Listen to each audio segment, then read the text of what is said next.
वारिसुरार्चितलिङ्गं निर्मलभासितशोभितलिङ्गम् जन्मज दुःखविनाशकलिङ्गं तत्प्रणमामि सदा शिवलिङ्गम्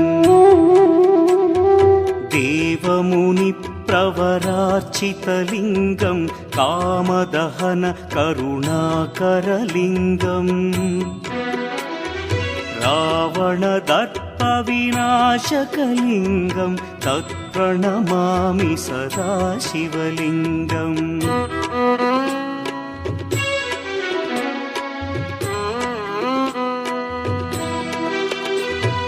सर्वसुगन्धसुलेपितलिङ्गं बुद्धिविवर्धनकारणलिङ्गं सिद्धसुरासुरवन्दितलिङ्गं तत्प्रणमामि सदा शिवलिङ्गं कनकमहामणिभूषितलिङ्गं फणिपतिवेष्टितशोभितलिङ्गम्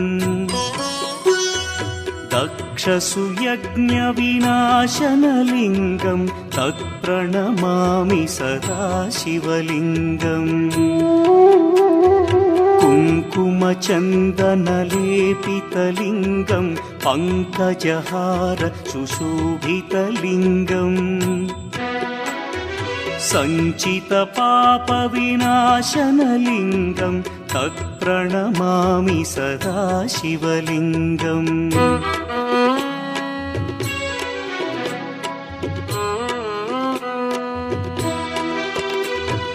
देवगणार्चितसेवितलिङ्गं भावैर्भक्तिभिरेव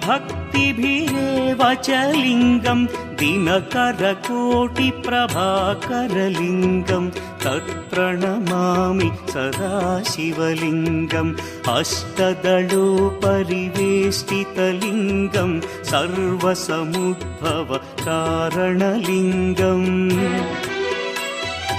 अष्टदरिद्र्यविनाशनलिङ्गं तत्प्रणमामि सदा शिवलिङ्गम्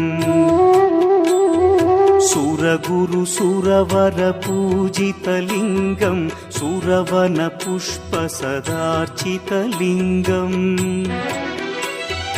परमपदं परमात्मकलिङ्गं तत्प्रणमामि सदा शिवलिङ्गम् लिङ्गाष्टकमिदं पुण्यं यः पठेच्छिवसन्निधौ शिवलोकमवाप्नोति शिवेन सह मोदते।